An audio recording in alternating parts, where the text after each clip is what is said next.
Histoire inspirante, là, celle de Jimmy Pelletier, un athlète paraplégique qui traverse le Canada en vélo à main. Il veut aider, entre autres, les personnes ayant un handicap. Jimmy qui nous avait charmé sur ce plateau vendredi, c'est parti, là. Oui, avec 6 autres cyclistes qui vont l'accompagner dans cette aventure qui va l'amener jusqu'à Halifax, en Nouvelle-Écosse.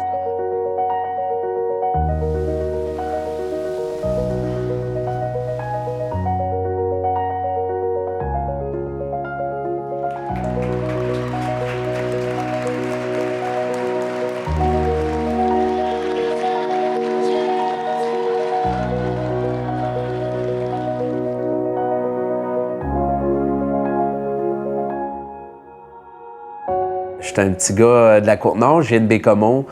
J'ai commencé à marcher à 7 mois et demi. J'ai commencé à jouer au hockey, à jouer au baseball dès l'âge de 4 ans. Dans le sport, j'ai toujours été quelqu'un qui était un leader. J'ai toujours été capitaine ou assistant.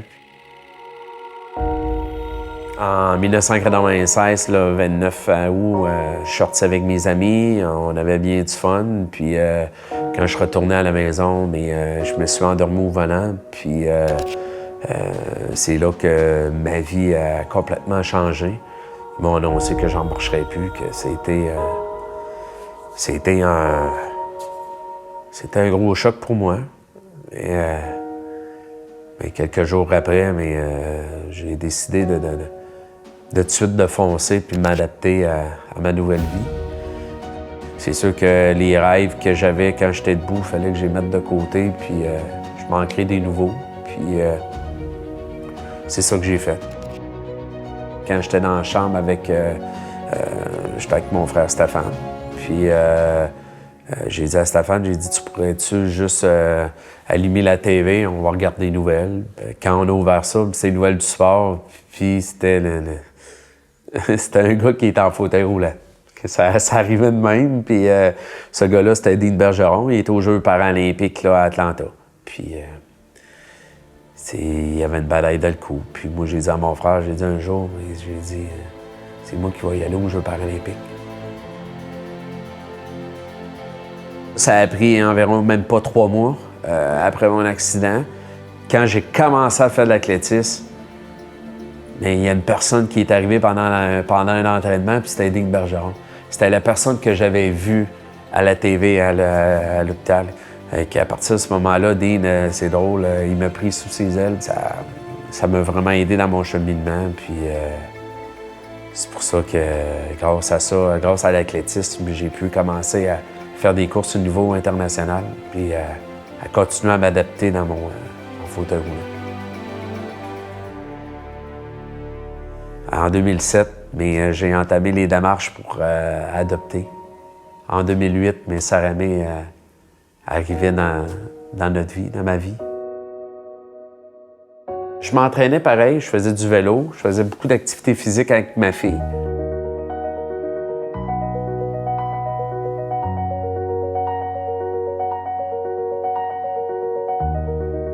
Tu sais, je faisais du vélo, j'aimais ça, j'ai dit, je pourrais peut-être essayer de faire des compétitions de vélo. J'ai été voir l'équipe canadienne, j'ai été passer des tests, puis ils m'ont pris. Puis, à un moment donné, pendant un camp d'entraînement moi-même, je m'avais créé un camp d'entraînement. J'ai décidé de tout arrêter ça. Je sentais que j'étais moins proche de ma fille, que j'ai décidé de prendre une direction, de dire, bon, ce que je vais faire, je vais arrêter. Puis c'était vraiment là, un déclenchement automatique. Il y a 7, 8, 10 ans, on réfléchissait avec les membres du conseil d'administration, puis on se dit ce serait le fun d'avoir un ambassadeur qui viendrait parler de notre cause, puis nous aider à nous propulser. Puis Jimmy est arrivé tout naturellement. Jimmy est venu me rencontrer, je l'avais jamais rencontré avant. Fait que j'écoute un peu son histoire, je trouve ça extraordinaire. J'ai dit reviens mardi prochain. Je voudrais partir une randonnée de vélo, puis je voudrais redonner au suivant. J'aimerais ça ramasser de l'argent pour vous autres. Oh. Tu sais, fait qu'au début, je me disais, t'es un petit peu craqué, lui, là, tu sais. C'est moi qui les appelle pour leur dire, je vais vous ramasser de l'argent. Eux autres, ils m'ont dit pas non, mais ils me croyaient pas bien. Puis il dit, oui, on va aller à Sept-Îles. Oui, Sept-Îles, c'est le coin de la rue. Fait que, on dit OK. Je dis, hey, je vais rouler avec toi. Je vais être là, tu sais, puis hey, on va avoir 50 cyclistes. Moi, je me disais, mais qu'on en ait 20, là. Finalement, on a eu 50. Il y en avait 45 qui venaient de cette île, là, mais pas de cette île, mais de Bécomo. Je suis parti de Québec, en bas de la côte Saint-Onge-de-Beaupré, puis je suis parti à Bécomo en vélo à main. Je voulais juste montrer au monde que à ce moment-là, que tout était possible. Pour nous, Adaptavie, là, d'être associé à Jimmy d'abord, c'est inestimable. Ça nous a amené plusieurs centaines de milliers de dollars dans les dernières années.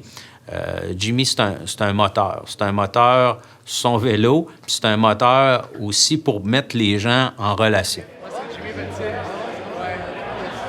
Jimmy, finalement, avec la traversée du Canada, vient aider la personne vivant avec des difficultés, soit physiques ou intellectuelles. Le volet physique est beaucoup. Bien, c'est Adaptavie à 99 %. On a un petit volet ici. Puis la déficience intellectuelle, puis le trouble du spectre de l'autisme, c'est les programmes du Patro Rocamadour. Fait qu'il y a une grande complémentarité là, entre nous puis Adaptavie. Puis c'est une personne avec un handicap physique qui se dit, attends un peu, moi, je vais aider ma communauté.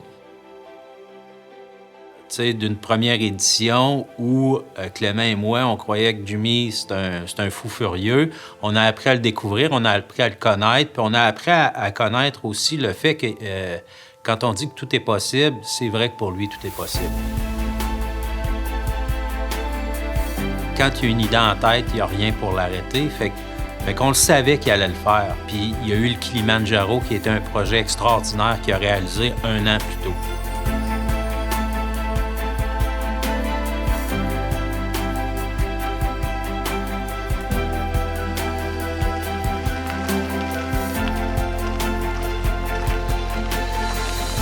Il reste 140 mètres. On va avoir fait 1100 mètres environ. Pas après, mais on va pouvoir relaxer. Le dernier kilomètre, il y avait toujours des steps, il y avait toujours des crevasses.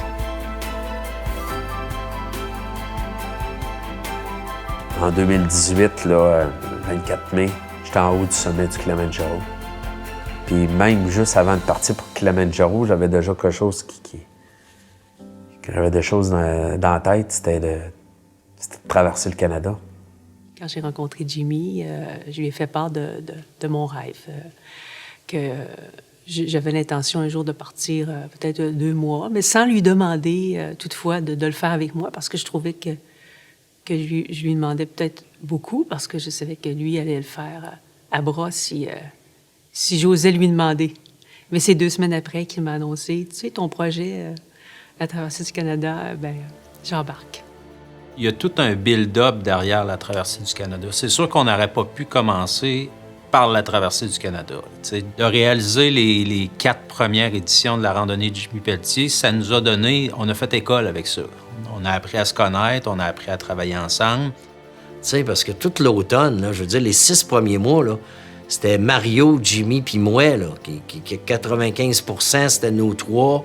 Puis à un moment donné, on a fait de temps mort. Là. On a dit, wow, minute, les amis, il faut se faire aider, on n'y arrivera pas.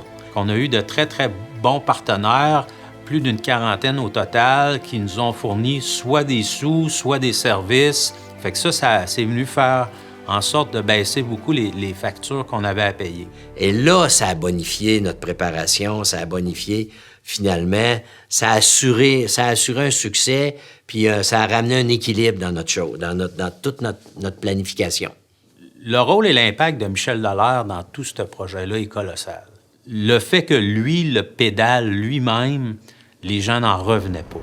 L'idée de traverser le Canada a commencé à germer tranquillement dans ma tête, de me dire, c'est une belle opportunité d'embarquer dans un groupe qui est structuré, qui est organisé, et de relever un défi qui est quand même incroyable. T'sais. Fait qu'à un moment donné, j'ai retourné voir Jimmy, puis j'ai dit, Jimmy, oui, je vais t'aider financièrement, je vais te commanditer, mais tu vas être obligé de m'endurer, parce que je vais le traverser avec vous autres. Moi, j'ai découvert dans cette aventure-là, bien plus qu'un partenaire financier, j'ai découvert l'homme derrière la personnalité publique qu'on connaît. Moi, il m'a beaucoup impressionné par son attitude à travers tout ça. Je suis impliqué beaucoup dans beaucoup de causes, beaucoup d'organisations, puis je crois énormément que c'est pas juste de faire un chèque dans la vie. Il faut donner de notre temps, puis il faut s'impliquer, puis démontrer que les causes nous tiennent à cœur. Toi, Michel, hein? C'est... Ben, on va dire honnêtement, mais ça aurait été plus simple de faire un chèque puis de rester au bureau. Mais honnêtement, non, j'adore mon expérience. Démontrer aussi aux gens d'affaires que c'est possible d'aider des grandes causes, c'est possible de prendre du temps pour aider. Parce que derrière ça, il y a une cause. C'est la cause des enfants handicapés, physique, intellectuel, troubles du spectre de l'autisme. J'ai été bénévole au Patro pendant 23 ans. C'est cette cause-là qui m'anime. Et pour moi, ça me rappelle à chaque jour la chance que j'ai eue, que mes enfants soient en santé, puis qu'il y a des gens qui ont moins de chance. Fait que pour moi, c'est important de aussi le faire par l'exemple et d'accompagner Jimmy dans cette démarche-là. 45 minutes avant qu'on parte, on est samedi. On est à 4 jours du début de la traversée du Canada. On va avoir beaucoup de fun. Puis, on est fébrile, là, on a hâte, là. Quand on est arrivé à Vancouver, on était là-bas, on s'est préparé tranquillement. Puis quand on est la journée, vraiment la journée qu'on est parti, le 7 mai. Let's go, gang! Next stop, Halifax.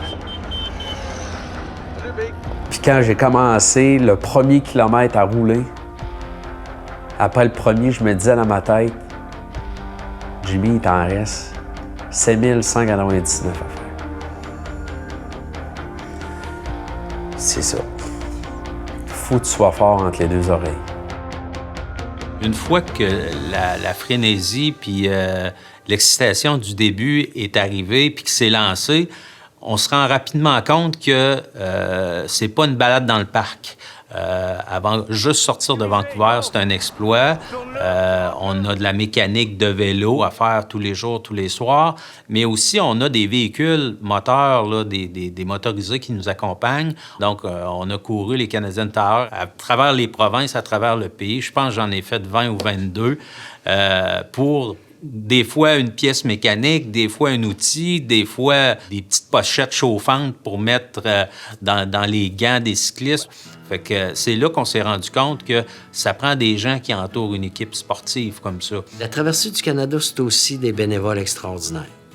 Tu sais, je veux dire, c'est beau, là. J'ai pédalé, moi, là. Tu sais, oui, c'est incroyable, oui, c'est formidable. Mais là, il y a des gens qui, eux autres, ne faisaient que nous accompagner, là, qui venaient soutenir ça.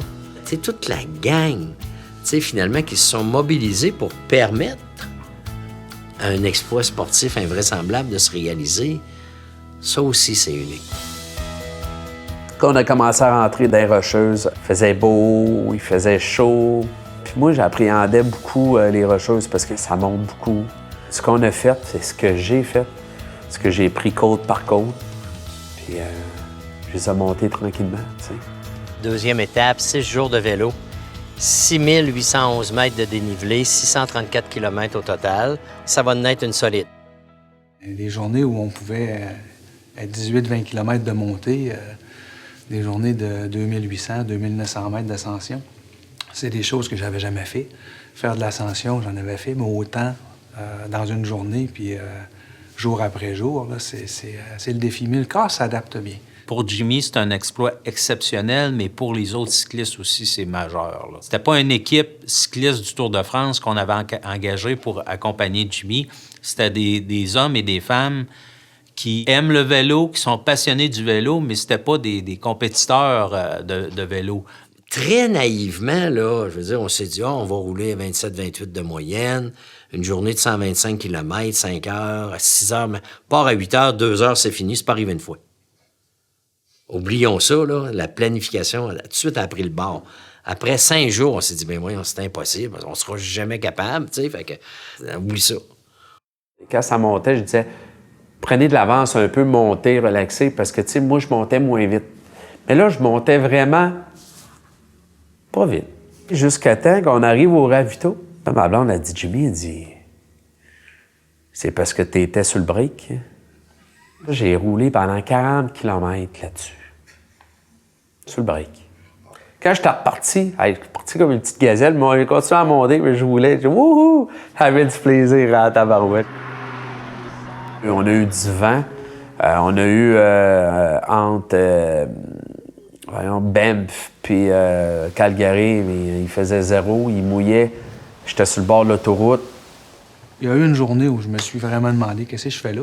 On était parti très tôt le matin, le vent de face, la pluie, il faisait 4 ou 5 degrés C, les doigts gelés, les orteils gelés. On est rentré le soir à noirceur. Je peux vous dire qu'il y a des bouts dans la journée où tu roules, tu es dans ta tête, puis tu te bats contre le vent, puis tu te dis qu'est-ce que je fais là aujourd'hui. Puis là, tu regardes Jimmy qui est sur son vélo à terre, qui se fait arroser, qui reçoit ça en pleine face, puis tu te dis, ben garde, ferme-toi et continue. Il y a des gens qui en ont besoin, la cause, elle est là. Il y a du stress, là, de traverser le Canada. Puis c'est pas vrai que la route est tout le temps belle, puis c'est pas vrai que t'as toujours 4 pieds d'accotement, là. Oublions ça.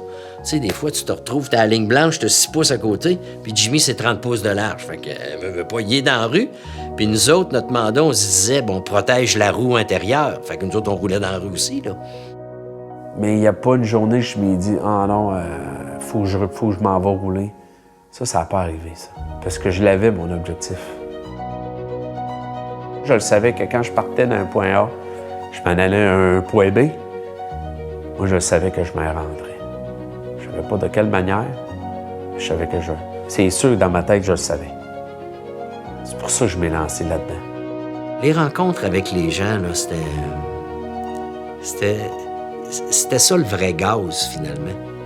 T'sais, oui, tu veux ramasser de l'argent, oui, tu veux sportivement dire « je vais traverser le Canada », mais ce qui fait que tu réussis à le faire, te lever jour après jour, c'est les rencontres que tu as eues. Quand on est arrivé à Calgary, là, ce qui nous animait, c'est que nous autres, on avait prévu une rencontre avec un survivant. Donc, on est à l'hôtel Alt à Calgary. Il vient d'avoir une rencontre exceptionnelle entre 2 personnes formidables. Brian est un survivant de la tragédie d'Humboldt. Quand ton accident arrive, ton rêve de jouer dans la Ligue nationale, il n'est plus là. Tu n'iras pas jouer en chaise roulante dans la Ligue nationale.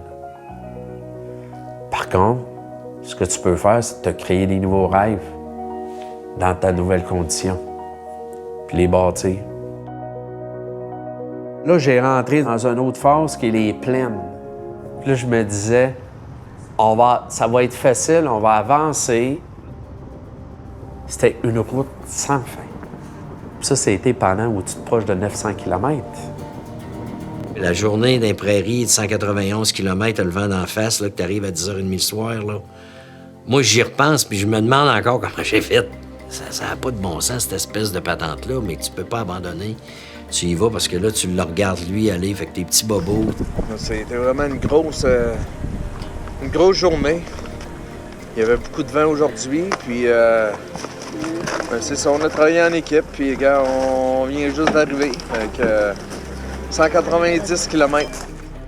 Et il y a des journées là, où tu vas chercher tout ce que tu as. Puis au Manitoba, mais là, tu rentrais, tu commençais à avoir des arbres. Tu commençais à avoir du relief un petit peu. Quand on est rentré en Ontario, là, on se disait « wow ». Sauf que l'Ontario, c'est long. Très long. La Côte-Main n'était pas si large que ça. Aujourd'hui, mais malheureusement, là, il y a eu un incident, il y a eu une chute, là, 4 personnes là, y ont tombé. Manon a fait une commotion, puis aussi mais Jacques Légaré, mais malheureusement, Jacques a une fracture là, à la clavicule. Ça, l'accident, là, ça, je pense qu'on a baissé notre garde un petit peu. L'accident, c'est un accident bête. Sur le coup, pour moi, c'était comme, bon, OK, dans une semaine, j'arrête une semaine, dans une semaine, je vais rembarquer. Les premières secondes, là, tu sais pas si Manon va retrouver sa respiration parce que c'est un râle que t'entends, puis les yeux, puis, tu sais, puis Jacques, puis Michel qui est dans la rue, puis... Et que ça aurait pu être vraiment tragique si un char qui passait à ce moment-là, il pilait sur Michel. Quand je me suis couché ce soir-là, j'ai vraiment eu peur de perdre quelqu'un. Ça a été un choc. C'était un choc. C'est plutôt une déception. Tu chéris un rêve, mais c'est surtout de voir chaque matin mon chéri embarquer sur son vélo puis ne pas être derrière lui. Il fallait que je me déconnecte un peu parce que ça venait me chercher. Ouais. Ça a été difficile. Mais il fallait continuer à rouler. Hein. La fin de l'Ontario, ça a super bien été. On est arrivé au Québec. Puis quand on est arrivé au Québec, là, on sentait que c'était... Hey, on est arrivé chez nous. 80 cyclistes qui ont accompagné Jimmy à partir de Saint-Jean. Ça a été des moments super touchants. Ça a donné un boost, une énergie particulière aux cyclistes de la traversée de rejoindre le groupe de la randonnée et de faire les 650 km entre Saint-Jean et Québec. Après la randonnée de Jimmy Pelletier, j'avais une journée de congé. Après, mais je partais. Ça n'a pas été ben des congés pour moi pendant la traversée du Canada. Il fallait que je fasse des entrevues. Je faisais des conférences dans chaque province. Puis nous autres, c'était important de redonner un montant d'argent dans chaque province aussi. De remettre un chèque au montant de 1 500 $ à Hockey Québec Para-Hockey Junior. 1 500 $. Puis le lendemain, on partait pour notre dernier stretch là, pour Halifax. On est arrivé au Nouveau-Brunswick. C'est une province qui est incroyable. Après Nouveau-Brunswick, c'était la dernière province, Nouvelle-Écosse. Puis là, on arrive à Halifax. Tu sais, c'est une belle aventure en groupe qu'on a vécue à travers le Canada. Tu vis d'une façon intense pendant 76 jours. Puis les derniers jours, là, tu deviens un peu nostalgique pour ma part parce que je me disais, c'est une Moses de belle aventure, c'est un bel exploit, mais ça achève. Pas beaucoup de monde qui sont capables de faire ce qu'il a fait, à mon avis. On a à apprendre de ça. En plus de véhiculer une image de dépassement de soi qui est incroyable, puis en plus, c'est une personne handicapée, bien, il nous amène nous-mêmes à aller plus loin. Si lui est capable d'accomplir tout ce qu'il fait, je vois pas pourquoi nous autres, on pourrait pas en faire autant. Je l'ai réussi. J'ai fait 7200 km en 65 jours. Puis j'en suis extrêmement fier d'avoir roulé pour Adaptavie puis le Patro Canada. Merci beaucoup à tout le monde qui m'a appuyé là-dedans.